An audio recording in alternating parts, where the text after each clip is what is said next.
Doctor Shrikant Eknath Shinde जी, आपको ये पत्र लिखते हुए आशा करता हूं कि आप कुशल मंगल से होंगे। एक कुशल चिकित्सक होने के बावजूद आपने बाला साहब ठाकरे एवं अपने पिता से प्रेरित होकर समाज सेवा के प्रति जो अपना समर्पण दिखाया है वो सराहनीय है। पिछले दशक में विभिन्न संसदीय समितियों में आपका महत्वपूर्ण योगदान उल्लेखनीय रहा है। आपने अपने निर्वाचन क्षेत्र कल्याण में चिकित्सा सुविधाओं को बेहतर बनाने के लिए भी लगन से काम किया है। निःशुल्क चिकित्सा शिविरों के आयोजन सहित आपकी पहल से समुदाय को बहुत लाभ हुआ है और इंफ्रास्ट्रक्चर के विकास में योगदान मिला है। नए फ्लाईओवर्स के निर्माण ने कल्याण शहर में यातायात सुविधाजनक बनाया है।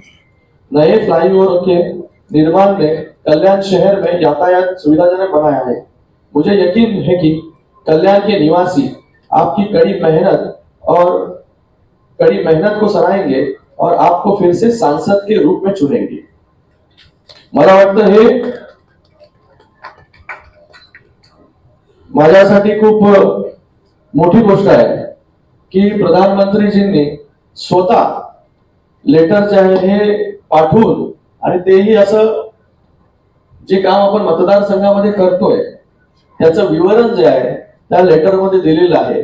आपल्या कामाचं जर कोणी कौतुक केलं तर अजून मोटिवेट होऊन जे आहे ते अजून चांगलं काम करायला आपल्याला अजून एक जोश मिळतो। मला वाटतं आज प्रधानमंत्रीजींनी जे आहे जे हेल्थ केअर मध्ये आम्ही काम करतोय, जे इन्फ्रास्ट्रक्चर मध्ये काम करतोय ते ओळखून जे आहे हे पत्र लिहिलेलं आहे। मी त्यांचं खूप खूप धन्यवाद व्यक्त करतो की त्यांच्या कौतुकाची थाप जी आहे ती माझ्या पाठीवरती जे आहे ते त्यांनी दिलेली आहे। आज आपण संकल्प पत्र याचं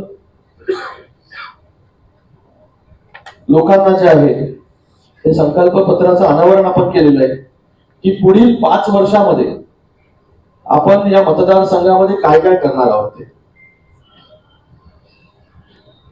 गेल्या 10 वर्षामध्ये या मतदारसंघामध्ये हा जो मतदारसंघ जर आपण पाहिला की सगळ्यात जास्त डेन्सली पॉप्युलेटेड हा मतदारसंघ आहे।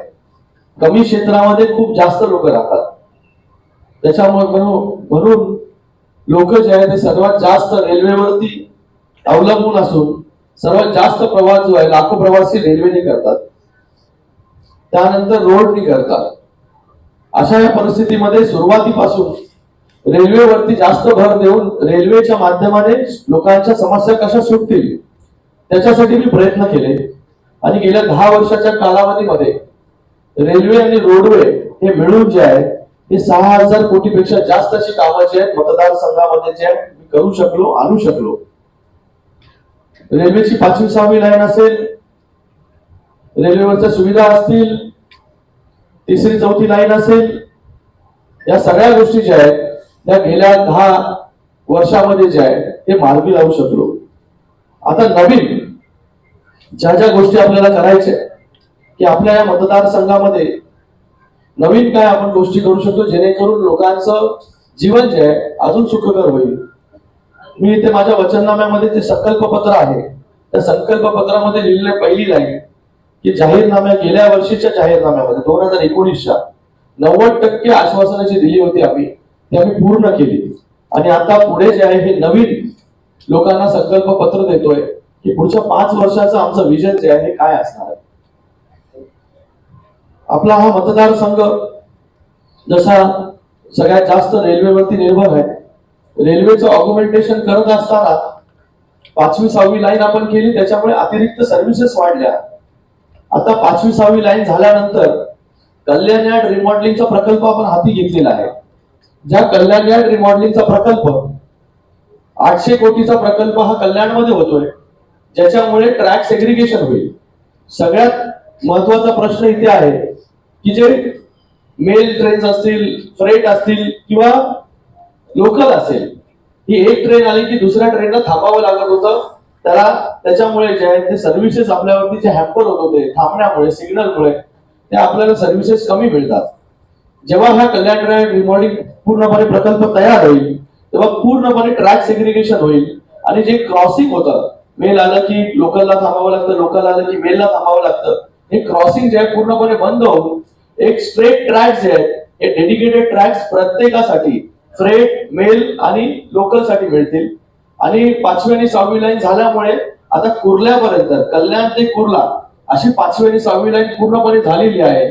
जेव्हा हा कल्याण यार्ड रिमॉडेलिंग प्रकल्प पूर्ण होईल तेव्हा आपण कल्याण ते कुर्ल्यापर्यंत जे आहे हे शटल सर्व्हिसेस जे आहे हे सुरू करू शकतो.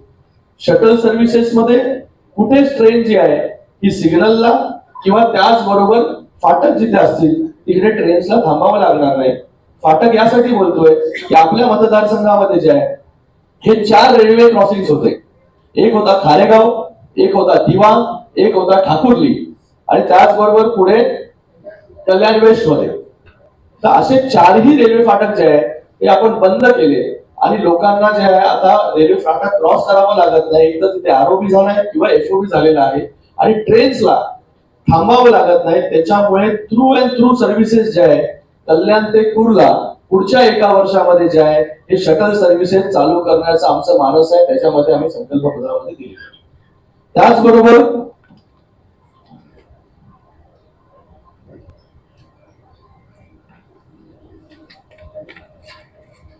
रेल्वेमधील 3री आणि 4थी मार्गिका जी आहे ही पूर्ण करून त्या सर्व्हिसेस ज्या आहेत तिथे त्या मार्गावरती कल्याणच्या पुढे कर्जत पर्यंत सर्व्हिसेस वाढतील.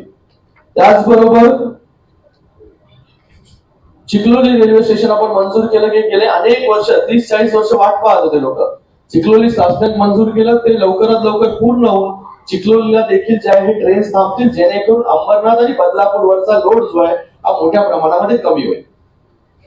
त्याचबरोबर दिवा वसई मार्गावरती जी मेमो चालते ती मेमोज ऐवजी जी आहे ती लोकल कशा चालतील त्याच्यावरती आमचा भर असेल आणि लोकांना जे आहे त्या रूट वरती देखील जे आहे ही सुविधा मिळेल.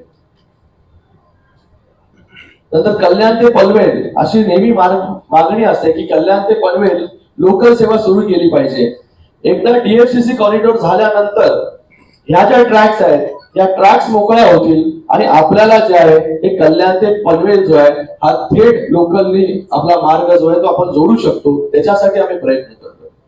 त्याचबरोबर रेल्वेमध्ये स्टुडंट कोच, स्पेशल स्टुडंट कोचची जी आहे मागणी आहे लोकांची, त्याच्यासाठी पाठपुरावा करणार आहोत. त्याचबरोबर कल्याण कर्जत आणि कल्याण कसारा शटल सेवा आपल्याला सुरू करायची आहे. कोकणामध्ये जाणाऱ्या ट्रेन ज्या त्याच्या फ्रिक्वेन्सी ज्या आहेत त्या वाढवायच्या आहेत. दिव्यामध्ये नेहमी मागणी असते की दिव्याला जे आहे ते कोकणच्या रेल्वे ट्रेन ज्या आहेत त्या थांबल्या पाहिजे. आम्ही पाठपुरावा केला पण दिव्यावरती जी टर्निंग आहे त्याच्यामुळे त्या टर्निंगमुळे जे आहे ते प्लॅटफॉर्मची लांबी जी आहे ती वाढू शकत नाही. त्याच्यामुळे सगळ्या लोकल ट्रेन म्हणजे कोकणच्या ट्रेन ज्या आहेत त्या तिथे थांबवू शकत नाही आपण. आम्ही त्याच्यावरती आता नवीन एक मार्ग आणि मागणी करणार आहोत की पुढे दातिवली स्थानक इमिजिएटली आहे. त्या दातिवलीला जर आम्ही कन्वर्ट करू शकलो कोकण रेल्वेसाठी ज्या मेल ट्रेन्स आहेत ज्या तिथे थांबवल्या आणि फक्त लोकल ज्या आहेत त्या दिव्या स्थानकावरती थांबल्या तर मला वाटतं एक मोठी सुविधा जी आहे ती दिवेकरांना आणि आजूबाजूच्या लोकांना मिळेल. कोकणवासी खूप मोठ्या प्रमाणामध्ये तिथे राहतात आणि दिवा आणि दातिवलीमध्ये डिस्टन्स जास्त नाही. त्याचा ऍक्सेस जो आहे हा चांगल्या प्रकारे करून लोकांना दोन्ही स्टेशन जे आहेत हे हाकेच्या अंतरावरती मिळतील. त्याचबरोबर प्रत्येक रेल्वे स्थानकावरती जो आहे तो ट्रॉमा सेंटर, आपल्याला प्रायमरी हेल्थ केअर सेंटर असतं पण ट्रॉमा सेंटर नसतो. जे जास्त लोड घेतात जे स्टेशन आणि जिथे जास्त ऍक्सिडेंट होतात अशा ठिकाणी जे आहे हे गोल्डन आवर मध्ये पेशंटला जे आहे ही ट्रीटमेंट लागते. त्याच्यासाठी आपण प्रत्येक स्टेशनवरती नाही जिथे जास्त गरज असेल तिथे ट्रॉमा सेंटर म्हणजे इमिजिएटली पेशंट तिथे गेला की त्याची ट्रीटमेंट जी आहे तिथल्या तिथे होईल किंवा नजदीकच्या जो हॉस्पिटल आहे तिथे होईल. आपण याच्या अगोदर 1 रुपये क्लिनिक जे आहे ते प्रत्येक रेल्वे स्टेशन वरती ऑलरेडी जे आहे सुरू केलेलं आहे. सर्व रेल्वे स्टेशनचं जे आहे हे नूतनीकरण आणि त्याचं कमर्शियलायझेशन या सगळ्या आपण करतोय. डोंबिवलीला जे आहे सॅटिसची आवश्यकता लोकांना आहे. कल्याणला सॅटिस जे आहे काम चालू आहे. एका साईडला कल्याण यार्ड रिमॉडेलिंग आहे तर तो एक विषय सॉल्व्ह होईल. त्याचबरोबर रोड्सने कोस्टल रोड जो आहे गायमुख ते रेतीबंदर आता आहे ठाण्यासाठी तोच कोस्टल रोड जो आहे हा रेती बंदर पासून ते कल्याण पर्यंत जो आपल्याला आपली मागणी गेली अनेक वर्षापासूनची होती की समांतर रस्ता पाहिजे, समांतर रस्ता पाहिजे, हा समांतर रस्त्याला जो आहे हा ऑल्टरनेटिव्ह ठरणार आहे कोस्टल रोड, की जो कोस्टल रोड रेती बंदर पर्यंत येणार आहे त्याला पुढे वाढवून जो आहे तो आपल्या कल्याण पर्यंत आपण घेऊन जाणार. त्याचबरोबर मेट्रो 12 आपल्या मंजूर झाली आहे. आपण सगळे पाहत आहे की त्याचं काम मोठ्या गतीने चालू आहे. त्याचबरोबर मेट्रो 14 ही देखील मंजूर झालेली आहे. त्याचं काम लवकरात लवकर करून बदलापूर पर्यंत जी आहे ही मेट्रो न्यायची आहे. आणि भविष्यामध्ये ही सगळी शहरं जी आहेत ही सगळी शहरं इंटरनल मेट्रोने कशी कनेक्ट होतील याच्यावरती आमचा भर असेल. त्याचबरोबर ही सगळी शहरं जर आपण पाहिली की एका मागे लिनियर मध्ये शहर आहे की बाबा ठाणा आहे, कळवा आहे, कल्याण ग्रामीण आहे, डोंबिवली आहे, कल्याण ईस्ट आहे, उल्हासनगर आहे, अंबरनाथ आहे, बदलापूर आहे. तर बदलापूरच्या माणसाला जर यायचं असेल इथे तर त्याला हॉप करून यायला लागतं. बदलापूर, अंबरनाथ, उल्हासनगर, कल्याण, मग ठाणे. आमचा मानस आहे की ह्या सगळ्या शहरांमधून जे आहे लोकांना आपली गाडी घेऊन मेन रोड पर्यंत म्हणजे हायवे पर्यंत पोहोचायला फक्त 10 ते 15 मिनिटं लागली पाहिजे. त्यासाठी आपण ऍक्सेस कंट्रोल एक फ्रीवे करतोय. ऍक्सेस कंट्रोल फ्रीवे म्हणजे काय, नवी मुंबई एअरपोर्ट पासून ते बदलापूर आणि त्याचबरोबर नॅशनल हायवे समृद्धी महामार्ग त्यालाही जोडला जाईल आणि वडोदरा जो हायवे JNPT त्यालाही जोडला जाईल, जेणेकरून प्रत्येक शहरामधून जे आहे हे बाहेर येण्यासाठी लोकांना 10 ते फक्त 15 मिनिटं लागतील. याचा DPR जो आहे MMRDA ने अगोदर तयार करायला घेतलेला आहे. हा एक गेम चेंजर प्रोजेक्ट जो आहे तो आपल्या या मतदारसंघासाठी होईल. कारण की भविष्याची मुंबई तिसरी मुंबई जी आहे ही कल्याण आणि नवी मुंबईच्या मध्ये होणार आहे. जी काही डेव्हलपमेंट आपण पाहताय आता मोठी मोठी ग्रहसंकुलं येत आहेत ती सर्व ह्याच मतदारसंघामध्ये इथेच येत आहेत. कारण की इथेच आता स्कोप जो आहे शहरांना वाढण्यासाठी स्कोप लागतो. लोकांना परवडणारी घरं जी आहेत ती इथे मिळतात. त्याच्यासाठी भविष्याचा विचार करून कितीही जरी डेव्हलपमेंट झाली तरी हा ऍक्सेस कंट्रोल रोड जेव्हा होईल पूर्ण नवी मुंबई पासून ते थेट या सगळ्या शहरांना पॅरलल जाईल आणि एक एक आर्म जो आहे तो या शहरांच्या आतमध्ये जाईल. त्याचा DPR बनायला तयार म्हणजे DPR बनतोय तयार होऊन हा एक गेम चेंजर प्रोजेक्ट जो आहे तो पुढच्या टेन्युअर मध्ये आम्हाला कंप्लीट करायचा आहे. त्याचबरोबर आपण हा जो कल्याणशील रोड आहे तो कल्याणशील रोड जो आहे तो पूर्ण महापे पासून तो राजनोली पर्यंत आपण एलिव्हेटेड घेतोय. तो देखील मंजूर झालेला आहे. त्याचंही काम जे आहे ते लवकरात लवकर सुरू होईल. आता मेट्रोचं काम चालू झालं त्याचंही काम सुरू होईल. त्याचबरोबर KB रोड असेल तर KB रोड मध्ये जो आहे तो एलिव्हेटेड आपण KB रोड करतोय की डायरेक्ट शहाड वरून ते थेट फॉरेस्ट नाक्यापर्यंत. त्याचबरोबर आपला पुणा लिंक रोड आहे तो आपल्याला एलिव्हेटेड करायचा. म्हणजे जे मुख्य रस्ते आपल्या शहरांमधले आहेत मोठे की त्याला आपण आपले आर्टिरियल रोड्स आपण बोलू शकतो त्या सगळ्या रोड्स वरती जे आहे हे फ्लायओव्हर आपल्याला करायचे. ते थ्रू अँड थ्रू जे आहे जसं आपण महापे पासून राजनोली पर्यंत करतोय तसे थ्रू अँड थ्रू सगळे रोड जे आहेत ते एलिव्हेटेड करायचे. त्याचबरोबर आपण एक ऑलरेडी रोड करतोय की उसाटणे पासून ते शिळफाटाच्या इथली जो टोल नाका आहे तो टोल नाक्यापर्यंत डायरेक्ट तो जो ग्रीनफील्ड रोड आहे जेणेकरून जी वाहतूक शिळफाट्याला येते ती वाहतूक शिळफाट्याला येणार नाही आणि ती थ्रू अँड थ्रू निघून जाईल. तर हे मेन फक्त तुम्हाला सांगतो बारीक सारीक गोष्टी आतमधल्या खूप आहेत.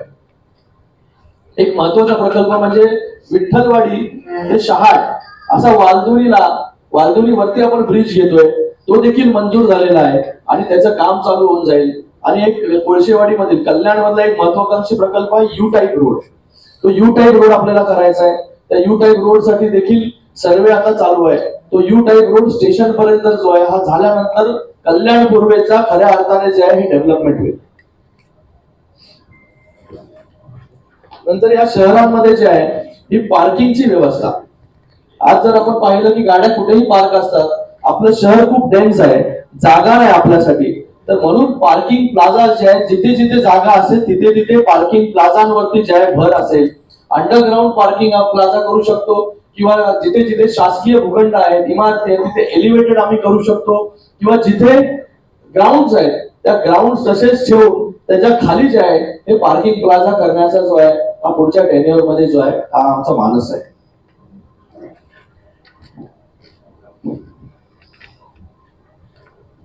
आरोग्य सुविधा आपण जर पाहिलं असेल की उल्हासनगरमध्ये ऑलरेडी आपण आरोग्य सुविधेवरती भर दिलेला आहे की उल्हासनगर म्युनिसिपल कॉर्पोरेशनच्या माध्यमाने पीपीपी तत्वावरती आपण 200 बेडचं नो कॅश काउंटर म्हणजे पूर्णपणे मोफत हॉस्पिटल आपण सुरू केलंय. तिथे साध्या अपेंडिक्स पासून डिलिव्हरी पासून ते ब्रेन सर्जरीज आणि कार्डियक सर्जरीज देखील होतात. ते हॉस्पिटल कार्यान्वित झालेलं आहे. तसं हॉस्पिटल प्रत्येक शहरामध्ये जे आहे हे नो कॅश काउंटर हॉस्पिटल जिथे पूर्णपणे मोफत ट्रीटमेंट जे आहे केशरी आणि पिवळ्या रेशन कार्ड धारकांना मिळेल. आपण डोंबिवलीमध्ये ऑलरेडी जे आहे कॅन्सर हॉस्पिटलचं काम सुरू केलेलं आहे. कळव्यामध्ये जे आहे ते कार्डिओलॉजी आणि न्यूरोलॉजी सेंटर जे आहे ते कार्यान्वित झालेले आहे. तर असं हेल्थ केअर मध्ये प्रत्येक शहराला एक कमीत कमी 200 ते 300 बेडचं हॉस्पिटल जे आहे ते आपण करणार आहोत. ईएसआयसीचं हॉस्पिटल जे आहे ते आता लास्ट स्टेज मध्ये जे केंद्राकडून आपण मंजूर करून आणलं ते ईएसआयसी हॉस्पिटल जे आहे ते काही महिन्यांमध्ये जे आहे सुरू होऊन जाईल. त्याचबरोबर आपण कल्याण लोकसभेसाठी जे आहे हे एम्सची मागणी जी आहे एम्स सारखं हॉस्पिटल या कल्याण लोकसभेमध्ये पण झालं पाहिजे त्याच्यासाठी आपण प्रयत्न करणार आहोत. त्याचबरोबर जनऔषधी केंद्राची संख्या या मतदारसंघामध्ये वाढवण्यावरती भर असेल. अंबरनाथ मध्ये आपण मेडिकल कॉलेज मंजूर केलंय ते पुढच्या 2 वर्षांमध्ये जाईल हे मेडिकल कॉलेज पूर्णपणे बनून तयार होईल ह्याच्यावरती भर असेल फॉलोअप साठी. त्याचबरोबर महिला दिव्यांग या घटकांसाठी जे आहे महिलांचं सक्षमीकरण झालं पाहिजे यासाठी महिला बचत गट भवन म्हणजे महिला बचत गटांना जे आहे हे तिथे स्वतःची बाजारपेठ उपलब्ध होईल आणि तिथल्या तिथे जे आहे महिला आपल्या पायावरती उभे राहतील. तिथे प्रशिक्षण असेल ज्या काही गोष्टी असेल दिव्यांगांसाठी पण दिव्यांग भवन त्यांना त्यांच्या पायावरती उभं करण्यासाठी आमचे प्रयत्न असतील.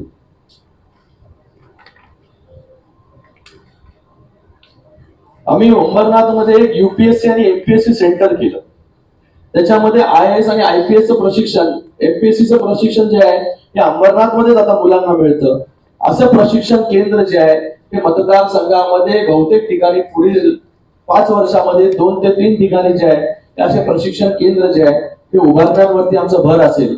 शाळा ज्या आहेत त्या शाळा कशा स्मार्ट होतील त्याच्यासाठी जे आहे हे आमचं एक धोरण आहे की सगळ्या शाळा जिल्हा परिषदच्या असेल नगरपालिकेच्या असतील महापालिकेच्या असतील त्याच्यामध्ये जे प्रायव्हेट शाळेमध्ये जसं शिक्षण मिळतं तसं शिक्षण जे आहे त्या शाळांमध्ये मिळेल याच्यासाठी प्रयत्न असतील.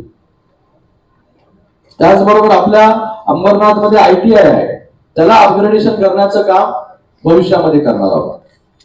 रोजगार एम्प्लॉयमेंट जनरेशन आपण अंतर्लीमध्ये एक हब मंजूर केलेला आहे महाराष्ट्र हब जो स्टार्टअप्स आणि इन्क्युबेटर साठी हँड होल्डिंग करणार. म्हणजे काय करणार आपला महाराष्ट्र जो आहे हा स्टार्टअप्स मध्ये नंबर 1 आहे. पण आता आपल्या ग्रामीण भागामध्ये खूप इनोव्हेटर्स असतात खूप इनोव्हेशन करणारी मुलं आहेत पण त्यांना जी टेक्नॉलॉजी पाहिजे ज्याच्यावरती ते एक्सपेरिमेंट करू शकतात ती टेक्नॉलॉजी आपल्याकडे कुठे एका रूफच्या अंडर मध्ये अवेलेबल नाही. ते साधं कार्पेंटरी पासून ते AI पर्यंत ड्रोन पर्यंत त्या सगळ्या गोष्टी ज्या आहेत ते त्या महाहब मध्ये असतील. मुलं तिथे येतील त्यांचं ते इनोव्हेशन डोक्यामध्ये ती कल्पना जी डोक्यामध्ये तिथे सत्यामध्ये उतरवतील.